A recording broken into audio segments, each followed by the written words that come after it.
Kamusta na kayo?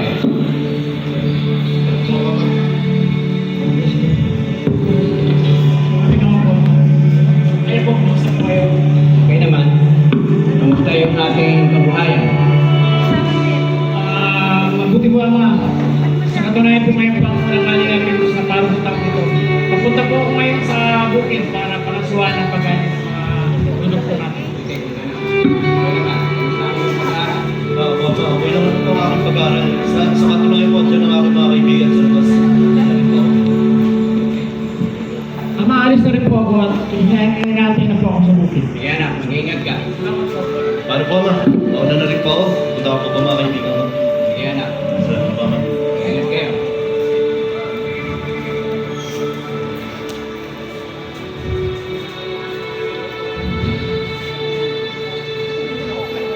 Oh, akala ko bang malis ka na?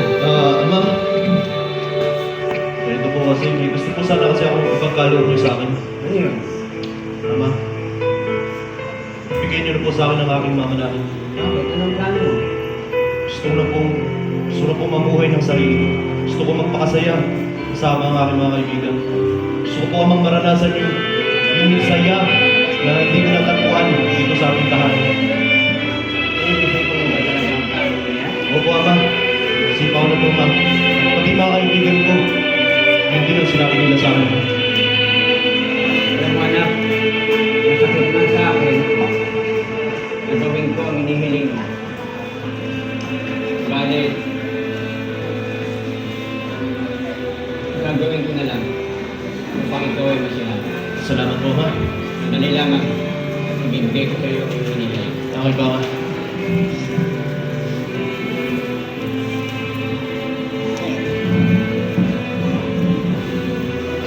Anak, narito na ang iyong mana, ang bahagi ng iyong hinihingi sa akin. Sana magtagumpay ka sa iyong pinaplano sa iyong buhay. Salamat po, Ma. Mauna na rin po ako. Nantay na po ako ng mga kaibigan ko. Salamat po. Tama kaya ang aking naging desisyon. Pinabayaan ko siya na lumayo sa aking piling.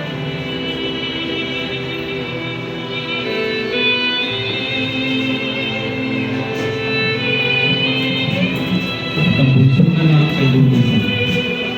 Sinubukan lumayo sa kanyang ama.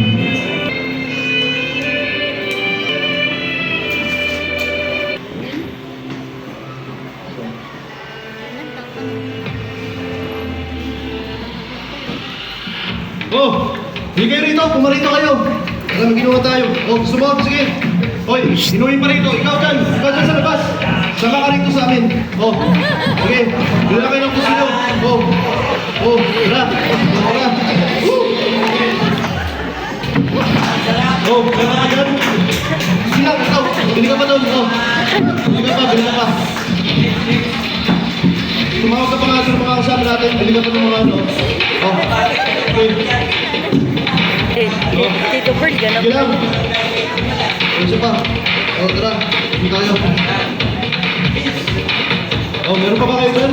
Isa tayo dito pera. Okay.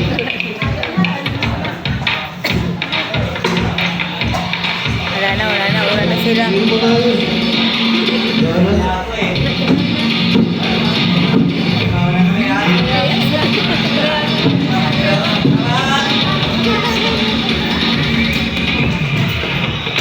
Unti-unting nawala ang mga tao sa kanyang paligid, kasabay ng paglaw ng kanyang langit.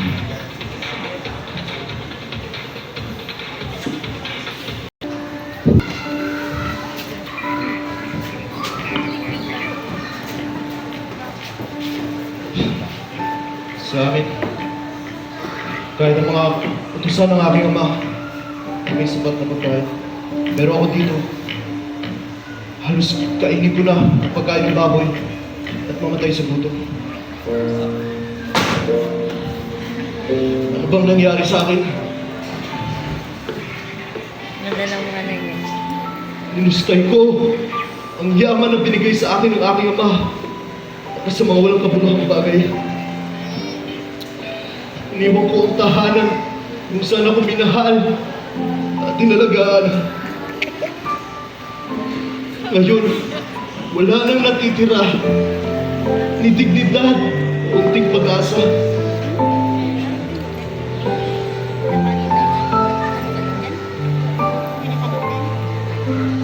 Babalik na lang ako sa aking ama.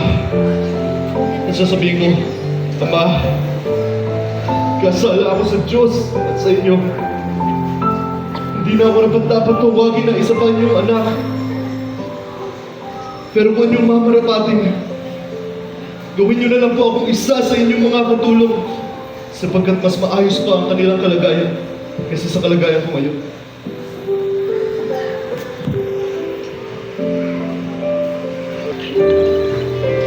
Ingatan ito ang aming anak. Nako! Mabuting bumalik ka. Ama. Ama, ako po'y nagkasalan sa Diyos at sa inyo. Hindi na po ako dapat na tawagin yung anak. Gawin nyo na lang po ang isa sa inyong mga kakusan.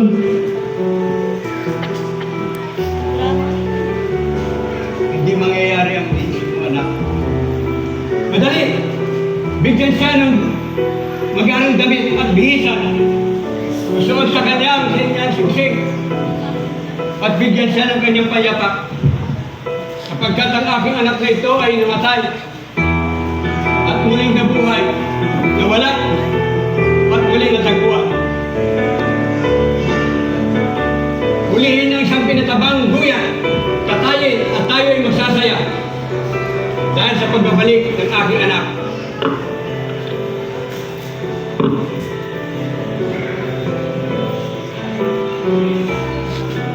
Nakakalo talaga eh.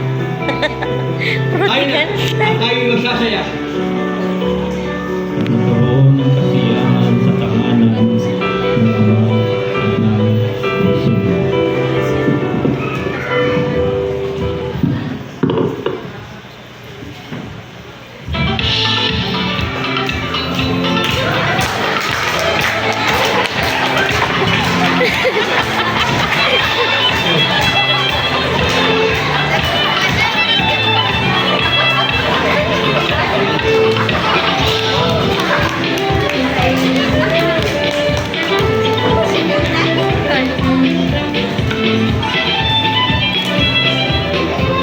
Anong meron? Bakit meron ba siya? Dumating po ang inyong kapatid. Pinagkala niyo yung tatay ng pinatawang baka. Dahil ligtas siya dumating na kami.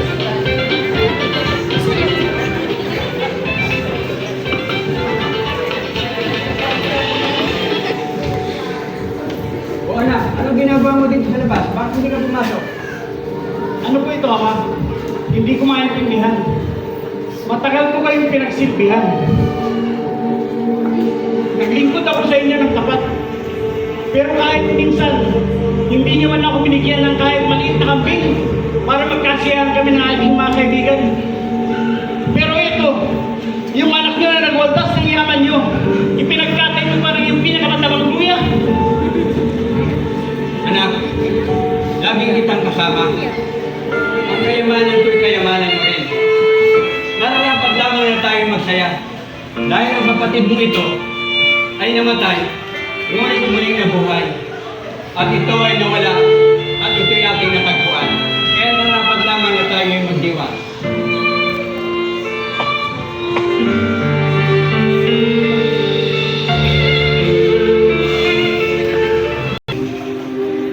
At ang mga sipakan. Brother Christian Arano bilang pertunan. Brother Chudoico Bocor bilang ama. Brother Joseph Ibarra bilang panganay na anak.